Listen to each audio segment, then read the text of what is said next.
Hello guys, this is Foxcode here, bringing you another build order. This time we are going to go with PvZ, and this is kind of a two-base timing attack, as a lot of PvZ builds are these days. Not many people like to macro against Zerg, apart from those Tempest Void Ray Templar people, which is perfectly fine. And so we're just going to have a quick look at this game where I do this build. This is inspired by Naniwas +1 Zealot Immortal all-in. In fact, that's basically what it is.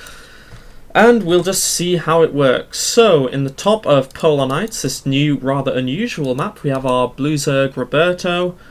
He is a master player. I think he's about a 4 or 5 time master player. I checked his ID. And we have myself in the bottom here. Now, PvZ has always been a bit of a weird matchup, even since Wings of Liberty. In the early days, it was kind of all over the place. But later on, nearer the end of Wings of Liberty, it came down to a lot of two-base timings because Protoss players just did not want to fight against the mass Broodlord Infestor army of Zerg, and that can still be scary, but since the Infestor nerf, and with Protoss air units now being quite a bit stronger, it's not a big a deal anymore. But still, we have these nasty things called Swarmhosts. We have Mutalisks that have really good health regen, very, very strong. It's quite nasty. So, most players in Protoss vs Zerg, they forge fast expand. That is not what we are going to do here. We are going to do a gateway expand. So we build our pylon here, right flush up against the Nexus, which makes it a lot easier to hold any 6-pool aggression, because the Lings cannot get a complete surround on the pylon. And that explains why I position my gateway where I do. There we go, just protecting the other side of the pylon. Nice and simple. So gateway on 13, this is basically a very standard opening. It's gateway on 13, gas on 15, and when you get to 18 you just place the cyber core. Very standard. And the gas timing, actually, just to note, is very easy with this build. This is the only gas we're going to get all game long, unless we do have to transition into a macro game. Second pylon also going up against the Nexus. I'm really defensive with my pylons. I really don't like to lose against early cheese. So we see we put our 3 guys in gas. And the gateway is almost finished. The cyber core should be going down any second now. And come on, there it goes. So the idea is you start a Zealot, but this is the absolute most crucial piece of this build. You cannot fuck this up, okay? Probe's going down to build the Expo soon. You build a Zealot. If no Lings appear by 3:30, you cancel it. Okay, and what this allows you to do is it allows you to get this Nexus up quite a bit earlier. Now, our Zerg opponent, was that hatch before pool? I think it might have been. Could check back on that. It's not really too relevant. Anyway, I've got my probe attack moving, and now I cancelled the Zealot. The Zealot has been cancelled. I saw no aggression. The next timing we need to worry about is around 4 minutes 10, where 14 pool 4 Lings could arrive. And the way you deal with that is the Mothership Core. The Mothership Core comes out as soon as this Nexus is down, and then you build a next pylon getting ready to wall off. So, just to recap, we've got 1 gateway, we've got 1 gas with 3 probes in it, we've got the Mothership Core being Chrono boosted out, and that's going to put us in quite a nice position to defend any Ling aggression. This guy, I don't think he actually sent any Lings. Instead, he opted for that fast third. Now, this build is really good against Zerg, who go for quite early third base. I mean, there's a lot of Zerg builds at the moment against Protoss where you delay your third, such as going Swarmhost. Oh, and please ignore my wall off in this map. It is shocking. I've not figured it out yet. It's just I just don't know how to do it yet. It's a bit weird having the Nexus so close to that.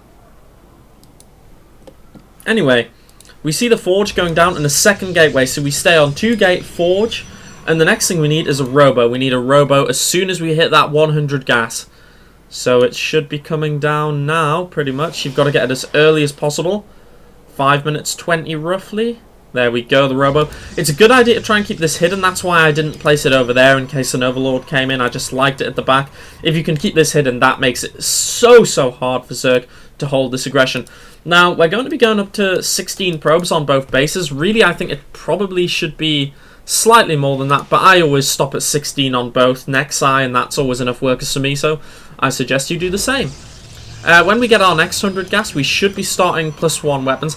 Oh, also I know, I forgot to mention the Stalker. Just after the Mothership Core, after you've placed your Forge, you would get a Stalker, and later on you start 1 cannon here, just for defense. Now, I think a Ling probably could run past that, because I'm an idiot, but what are you going to do? Now we see our Zerg player. taking good map vision, but he doesn't really know what's in our main. He's got a nice Overlord just hanging out there. In fact, yeah. I was wondering, he does something later on in the game, and I'm wondering if he was actually going to do it from the start.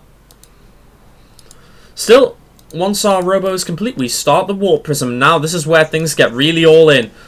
We start to add on 5 gateways. We cut pro production at 16 on each Nexus. 3 gateways coming down there. I never like putting all of them in the same place in case an Overlord does spot them. I like to spread them out just a little bit. Oh, that was a bit of a misclick there. So we have 5 more gateways coming down there in the production tab. We have +1 weapons just finishing up. And this mothership core, this Warp Prism. Personally, I like to hide it here. But a lot of players, they kind of feint attacks in the main, or they will use it to scout if the Zerg actually has a third base. Because if we go to my vision, I don't actually know Zerg has a third yet. I'm just playing completely blind in this game. I've done no scouting whatsoever. +1 weapons is coming up. We warp in 2 Zealots before these 5 gateways are done. Our next warp in should be off all 7 gateways. Now you need to build a lot of excess pylons here. See, I've still got 10 supply, but I'm adding on pylons. First Immortal's out, you need to chrono boost the second one. And really, we want to be moving out around now, 8 to 9 minutes, we want to go for it. Now, the goal of this attack is to kill the third base. That's what we want to do, kill this third base of Zerg. If we can do that, we can then recall home or walk home, whatever, and just play a macro game from there on. That does not usually happen. Normally, I'm able to kill the third and then just completely kill everything with this attack. It is very, very powerful. But this game, something kind of weird happened. It was pretty interesting. Ooh, leaving those 3 Zealots there. That's not good. That's not what you want to do. We see the Warp Prism going out with 2 Immortals in. You don't have to load them up in there. Oh, he saw this coming. So, he knows this is here. We see some Roaches. My Stalker has to back off. But this is what this attack's brilliant against, dealing with the Roach defense like this. You see, we drop the 2 Immortals, and you've got to use this Warp Prism for good micro. You've got to keep these Immortals alive. That is critical. Luckily, he didn't actually focus fire my Immortals much in this attack. So I was quite lucky. I warped in Stalkers and put a second Gas Geyser down in response to seeing Roaches already on the field. That kind of worried me. So now we have this huge army, +1 weapons just going in. And even though there are 3 Spine Crawlers here, he's not going to be able to defend. This is just way too much. And he instantly makes the smart move, pulling the drones. A lot of players don't do that, so you get a lot of free drone kills, and that makes it so much harder for Zerg to come back into it. But you are almost guaranteed to snipe this third. As we see here, third base going down, both Immortals alive. A little bit sloppy micro by me. I'm not really moving my units very much. I'm just kind of all-inning and being a nub. Being that scrub. And so we've got this huge army. But Zerg has opted for a base trade, and this is why this got weird. I didn't notice this until my wall off was completely destroyed. I should have recalled home to deal with this. I could have killed that whole army, went for it, and then just killed Zerg outright. I didn't recall, and thus we got into a bit of a weird situation here. So I've got all my Zealots throwing down the Time Warp so the Roaches can't run away. That's a very nice thing to do. And really, we notice I've got a weaker economy at the moment, though. This base is about to go down, which will help me out. But look at this. I'm going to lose this Nexus. I've lost all my pros. I really should have pulled those. And I'm getting scared at this point. This doesn't normally happen, so I'm building Sentries, Zealots up here, extra Immortals coming in. I'm pretty convinced that if I can just stay on one base, even though it'll be virtually mined out eventually, I should be okay. So I've killed Zerg's natural. I'm going to go into his main. But this is a really scary number of Roaches. Force field, I slightly... Oh no, I actually got that one right. I think I missed a force field at one point in this game. Anyway, this is really bad for me. In a base race, you do not want to have your army sitting still. I was kind of getting a bit crazy. I was trying to send Zealots to look for hidden expos, whilst building defenses up here and everything, and I believe something very nasty happens here. Yes, the Nidus comes down. That took me by surprise. I realised he was trying to draw me away from my main ramp, so I brought my sentries back, which probably saved my life in this game. And there, that is the missed force field. I don't go back to fix it. I think I really should have, but what can you do? And now, really, Zerg is in a bad spot. Oh, look at that Mothership Core, 10 health. I should just recall. I've done so much damage. As soon as I kill this base, I should recall. But I think I was too far into the all-in mindset. I was in, I have to kill him now. That's all I'm going to do. I'm going to kill this person now. Nidus network going down. Oh. Boom, son. It goes down. We have all the Roaches coming out of this expansion, which my Warp Prism did find. And now my army's coming back, but really, I've got a lot of Immortals. He's not got many roaches. I can absolutely destroy this. And my main has kind of been held. Idle probes there, going back. So this is just a really, really powerful timing attack. I do this in a lot of my PvZs, and I'm not ashamed to say that. I think going a 2-base strategy like this is perfectly legitimate. In Wings of Liberty, I used to always go macro in every matchup, but in PvZ it just became so impossible. I learned originally Parting's Immortal Sentry, and because I'm such a Naniwas fan, I then had to learn this build.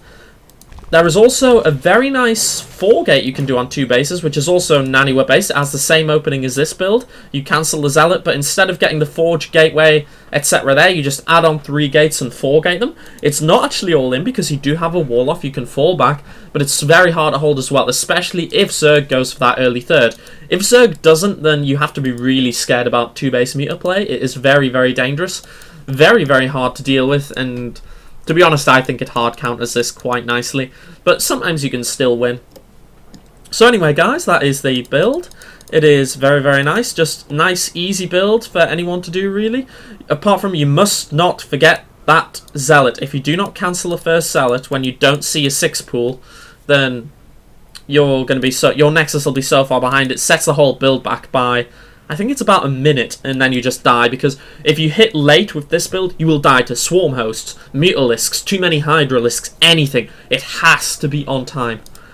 Anyway, guys, hopefully you enjoyed this video and it will be useful. I might post the 4-gate version of this opener in a few days' time. And also, I want to go back to my last PvP build that I made, because it is turning out to be ridiculously powerful. I've made some alterations to the Chrono Boost timing for it, but I've got a really good video of where I use that build against a Protoss who goes 3-gate Robo, and it is really, really good. It's just such an awesome build, and I show you how you can barely hold off all the attacks while still getting this super early Oracle to go and cripple him at home. Anyway, guys, this is Foxcoat here. Thanks for watching. See ya.